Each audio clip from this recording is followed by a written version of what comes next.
Is it Kevin? A woman who seemed to have read the name tag on my work uniform muttered in surprise, causing me to look up. When I did, she looked even more shocked. Kevin, what are you doing here? I frowned at her sudden exclamation. Sorry, but who are you? The woman fell silent at my question. My name is Kevin. I'm 30 years old. Hey, can you carry this over here? At the small factory, I worked under the instructions of older colleagues, doing mostly odd jobs. This wasn't what I had in mind. I had dreams. But in reality, I'm a factory worker whose dreams are fading away. Honestly, I'm not very handy, nor do I have much physical strength. I don't think I'm cut out for this kind of work. However, this small factory is run by my best friend. Tom, my best friend, suddenly lost his father a few years ago and is now struggling as the CEO. My dream was also Tom's dream, but given the current situation, I can't even bring up such dreams. Tom has probably forgotten about those dreams too, being completely absorbed in his current job. In fact, the business isn't doing well. The work in front of us is low-paying and in huge volumes, so no matter how much we produce, it doesn't lead to profits. Tom spends his days with headache. I want to help Tom. I do, but I can't be of any help. I shut down my thoughts due to the busyness and just go through the daily grind. That's the kind of days I'm spending. And one day, Tom said he was gonna do some office work and locked himself in the office. Honestly, I'm better suited for office work too, but doing office work would expose the details of the management. Probably for that reason, Tom never assigns me any paperwork. Even when I express my concern, Tom just responds with a smile, saying, "It's all good. Trust me." He can rely on me a little more, don't you think? I know Tom is in a tough spot right now, but when I see that smile, I can't bring myself to say anything more. While thinking about this and working at the factory as usual, a sleek black car pulled into the parking lot. Soon, I heard Tom's voice. "We've been expecting you. Please come this way." I glanced out the window and saw Tom wearing a suit. His unusual appearance caused a stir among my coworkers. A woman stepped out of the black car. I could only see her from the back, but she was tall, with her black hair tied up in a ponytail, and wearing a pantsuit. As I stood there gaping at the scene, one of my coworkers muttered softly, "Maybe it's a business meeting." When I looked back, an older colleague was working and said, "With jobs like this, there's no way things are gonna get better. The previous boss used to go out and get us business, but if this is the kind of work we're getting, it's hopeless." I hoped things would get better with the new boss, but without knowing the sales techniques, and with the previous boss passing away suddenly, it's impossible. It'd be great if that customer became a business partner and we got a game-changing job or something. This colleague has been honing his skills at this company since he was young. He's a very skilled worker. However, in recent years, he seems unable to fully utilize his skills and just quietly does the work given to him. Even so, the quality of his work is incredibly high. But for this job, just a good product is enough. The parts where his craftsmanship shines weren't necessary. Watching my colleague sigh in frustration, I couldn't help but feel anxious about the office. As I worked restlessly, I heard the sound of the office door opening and Tom's voice. "Are you really gonna look at the factory? We try to keep it clean." A woman's voice responded to Tom's hesitant question. "That's not a problem." She dismissed Tom with a single phrase, and the sound of her heels and Tom's footsteps gradually approached the factory. Tom raised his voice. "Everyone, sorry to interrupt your work. I'm gonna show someone around who wants to tour the factory, but please continue working as usual." I looked at Tom in surprise. Wow, the woman standing next to Tom was incredibly beautiful. Her sharp, double-lidded eyes and beautiful nose bridge stood out. She wore light makeup overall, but her defined features gave her a striking, cool impression. I quickly lowered my gaze. If I kept staring, I'd be glued to her. It's rude to stare at someone like that. I tried to focus back on my work. I could hear snippets of Tom in the woman's conversation. Footsteps were coming closer and closer. The smell of machine oil in the factory was gradually mixed with the faint scent of perfume. The footsteps stopped right in front of me. It seemed like they were watching my work. I wasn't doing anything impressive, so why stop here? As I wondered, the woman spoke. Kevin. Seeing that she had read my name tag on my work uniform, I looked up. She looked even more surprised. Kevin, what are you doing here? Suddenly addressed like that, I furrowed my brow. Excuse me, but who are you? The woman hesitated. Oh, this is Luna. She's here to discuss some business with us. Tom stepped in to help. Luna straightened her posture and handed me her business card. My name is Luna. Looking at the card, I saw the name of a major manufacturer and the title Vice CEO. I unintentionally muttered her title. Luna gave a faint smile. With all due respect. Seeing that, she greeted gracefully. Her gesture was very elegant. Tom, could I speak with Kevin? If now is not a good time, I can come back after work. Luna asked Tom. Tom agreed with a puzzled expression. Of course, that's fine. Kevin, how's your work going? When asked, I indicated that it was okay for me to step away. I followed Tom and Luna out of the factory. Inside the office, I hesitantly sat down on the sofa in the reception area. So, what is it you wanted to talk about? Tom filled the silence. Luna cleared her throat softly. Kevin, you won an award at the National Robotics Contest a few years ago, didn't you? Not only I, but also Tom opened his eyes wide. Actually, Tom and I have been best friends since high school. We went to the same schools for both high school and college, and we've always been building robots. Since high school, I've dreamed of joining Tom's company and someday building robots there.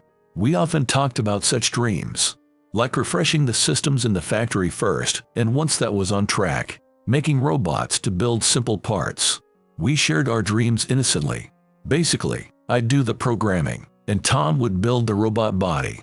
I'm clumsy with my hands, but Tom is skilled. Conversely, Tom isn't good at programming, but I'm good at it. To make up for each other's weaknesses, we continued building robots together like a two-man team. We even started winning prizes in bid contests. The schools we went to had limited budgets for robotics. It was my fault for not researching that enough before enrolling, but we kept building robots frantically, determined not to lose to other schools despite the budget constraints. That kind of creative effort was fun too. When we were graduating from college, I received offers from several companies. They were offers for programming jobs, but I turned them all down. At Tom's company, we build robots. This was a dream that couldn't be betrayed. Tom's company was still under his father's management, and his father wasn't particularly interested in robots. However, someday, when they had the time and budget, they would start such a department and expand the business. When Tom said this with sparkling eyes, all I could do was to agree. I was tempted by the large companies that had plenty of development funds, but I chose my best friend's company, even though there was no clear plan for building robots. And now, as expected, the dream of building robots has faded. Instead of expanding, the business is shrinking, making it impossible to start new ventures. But how did this woman know about my past? As I widened my eyes, Luna smiled. I once offered you a position at our company, Kevin. Hearing this, I opened my eyes wide. I hardly remember the names of the companies that made offers. I had decided to go to Tom's company, so I avoided looking at information from other companies. If I did, I might regret turning down those attractive offers. That feeling was strong in me. I'm sorry. I had already decided on my job. I apologized, and Tom widened his eyes. What? You got such an offer? I smiled wryly. A few companies approached you too, right, Tom? Tom shook his head vigorously. Yeah, but not from such big companies. At his humble words, I smiled softly. You had already decided on your job here too. Tom agreed.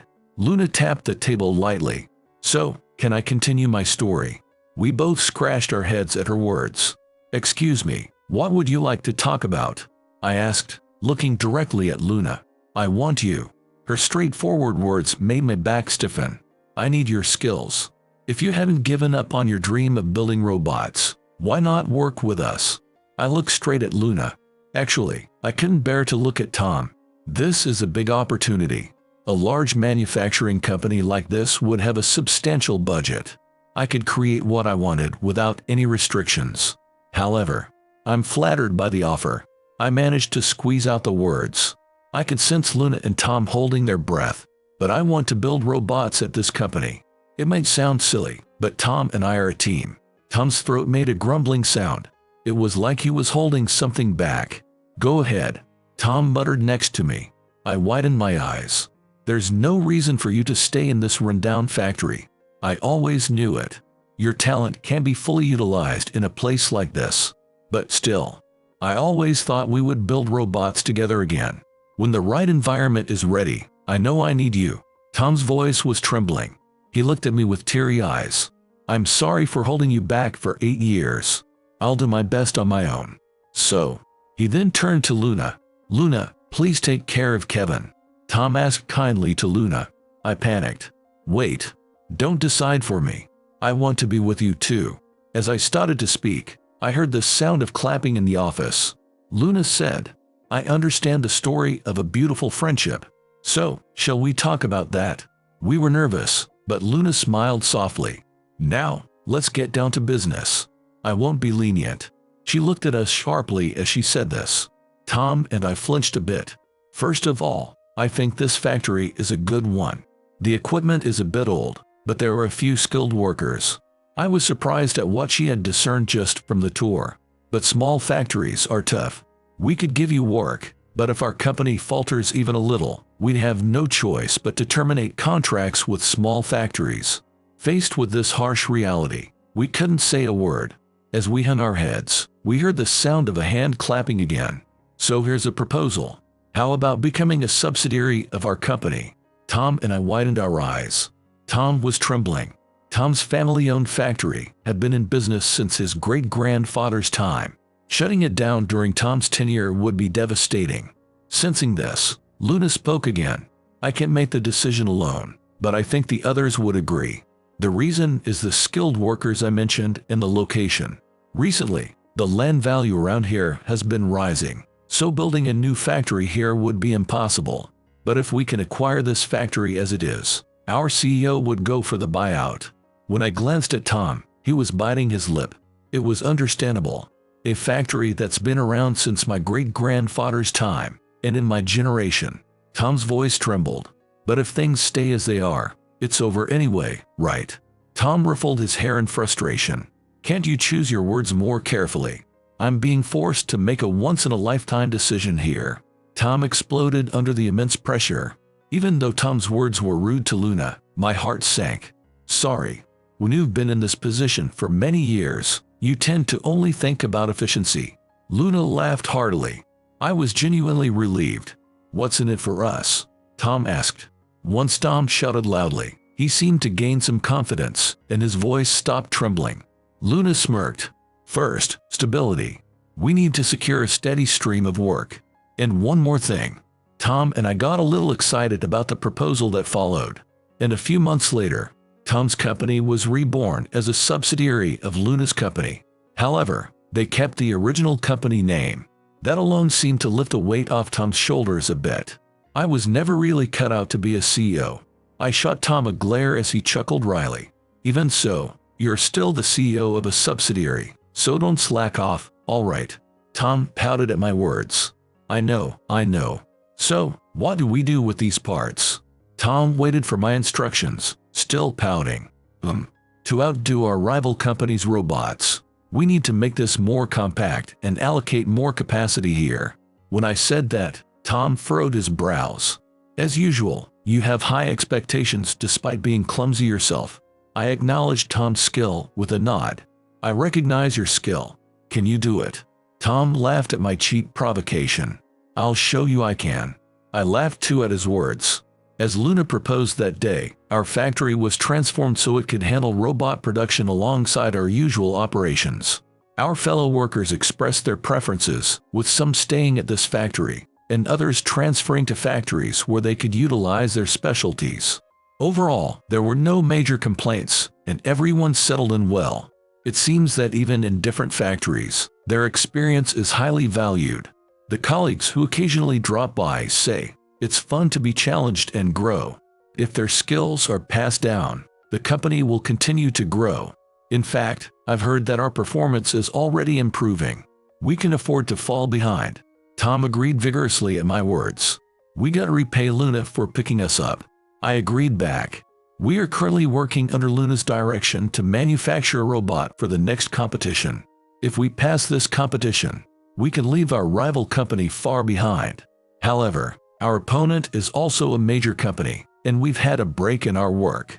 Day after day, I would fully engage my brain to create the program, and Tom would prototype it. Even a slight difference changes the robot's movement subtly. The time spent on trial and error to improve it was the most enjoyable part. And the robot we submitted to the competition received high praise and successfully passed the screening. Winning against our rival company made Vice CEO Luna abandon her usual cool demeanor and jump for joy. I thought she looked very cute. Cheers. Everyone toasted at Luna's lead. A large-scale victory celebration was being held, attended by everyone who helped with the manufacturing. Generously, the entire cost was covered by the company. Tom said, "Do you think it's okay to order this expensive liquor?" A bit sheepishly. I gave her a smile and told him to go ahead and order it. Luna, who had downed her beer in one go during the toast, draped her arm over our shoulders. "Great job. Are you both drinking? You should drink a lot since it's thanks to you too." Luna's breath smelled of alcohol. She was already drunk, with flushed cheeks. A colleague next to me muttered, "She's a clingy drunk." But it was too late. Luna sat heavily between Tom and me, ordering drinks one after another, and laughing loudly. While Tom was getting increasingly drunk, I was hardly drinking.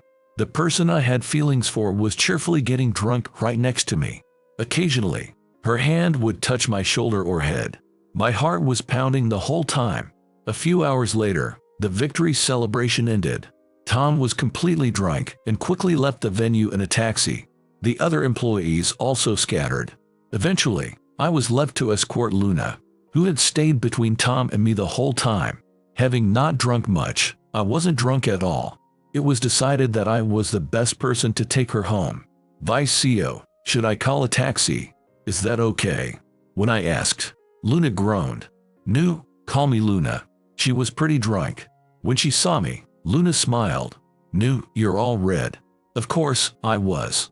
If the person you like asks you to call them by their first name, you'd turn red too.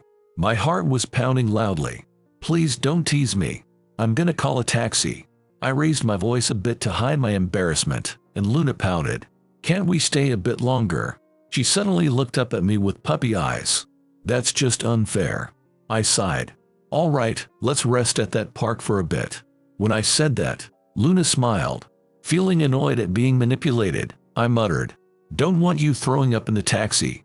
At my words, Luna grumbled. I set her down on a bench and bought some water from a vending machine. When I handed it to her, Luna pressed the bottle against her cheek and murmured sweetly, "It's cold." Then she leaned her head on my shoulder. "What?" Startled and embarrassed, Luna whispered to me, "My head is heavy. Let me borrow your shoulder for a bit." I wish she'd consider how much her every move makes my heart race. She's like an unattainable flower, like the moon. I know I should give up, but I can't stop my feelings. "Thank you." Luna took a sip of water and smiled at me. Finally, I feel like I've contributed to the company." Behind her smiling face, I thought I could see a hint of sadness, and I found myself at a loss for words. Unable to bear the silence, Luna started speaking slowly. "You know, I wasn't exactly a wanted child." The pain in her voice made my chest tighten. "My parents wanted a boy to be the heir, but then I was born. They named me Luna. Luna means moon, right? They gave me that name hoping I'd watch over the brother they expected to have, just like the moon. But her brother was never born. Luna's mother was diagnosed with an illness a few years after giving birth to her and had to have a hysterectomy. Her mother repeatedly suggested that her father divorce her or have a child with another woman, but her father never agreed. So I, who was supposed to be the moon watching over my brother, was raised to be the heir. But I always felt inferior. If only I hadn't been born first. If only I weren't a girl. Despite those feelings, I still wanted to be useful to the company and to my father, and I grew up with these complicated emotions. She graduated from college and joined the company with the expectation of becoming the future CEO, working under constant pressure. She did everything she could to benefit the company. She meticulously followed news related to manufacturing, reported any improvements to her father, the president, and kept a tough front to avoid being underestimated by the employees, sometimes even putting on a brave face. She constantly strived to contribute to the company, never letting her guard down. And then, I found you. It was at the National Robotics Contest. The national competition is even broadcast on TV. At that time, the company had just started to focus on robot development alongside its manufacturing business, and she was intently watching TV, looking for talented people. Among them, she found me.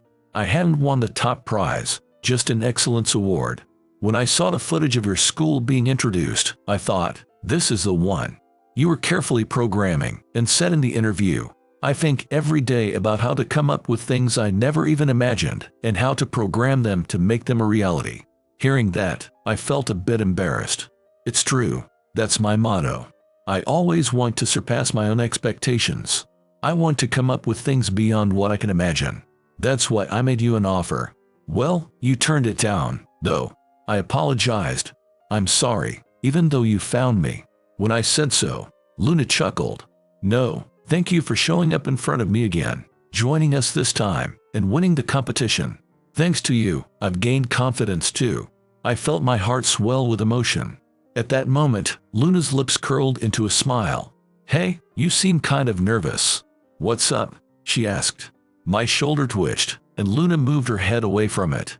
Then, she stared at me intently. I can't help it. This situation is making me nervous. Luna tilted her head at my words.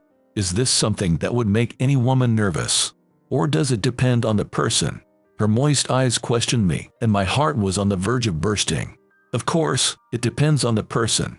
As I answered, my heart pounding, Luna smiled softly and hugged me. The suddenness of it all left my mind in chaos. Wait, what? Hold on, I stammered. She silenced me with a shh. The surrounding area fell into silence. Your heart's racing, Luna said, feeling my heartbeat. Her own heartbeat, just as intense, was clearly transmitted to me. I looked at her in surprise. Vice CEO, I said softly, and she smiled. Call me Luna, she smiled. The idea of her being an unattainable flower or a distant moon didn't matter anymore. Before I knew it, I called her name and kissed her soft lips. A few years later, Luna and I got married. She had many arranged marriage proposals, but she turned them all down. In fact, because she had been so dedicated to her work, she had never been involved with a man before, which was surprising given her attractive appearance. Her father, the company CEO, was so relieved when Luna introduced me to him that he cried tears of joy. Was it really okay for me to be the one? I worried more about Luna's decision to marry me than about anything else. Luna smiled at me. It's fine, Kevin. You're the only person I've ever truly loved. She had seen an interview of mine and thought that with someone like me, we could respect each other and share our lives together. From the day we first met, when she found me, I had been in love with Luna. I kept building robots for her, even as I resigned myself to an unrequited love. Together, of course, I still build robots with Tom to this day. We're eager to take on even bigger projects. Just then, a loud crash came from the kids' room, followed by crying. Oh boy, which one broke what today? I sighed as I stood up. Luna laughed. Maybe our son broke his sister's toy this time. I groaned. Give me a break. That thing is too complicated to fix. Luna laughed heartily at my words. We'll have to ask Handy Tom to fix it. With that, we both walked side by side to the kids' room and slowly opened the door.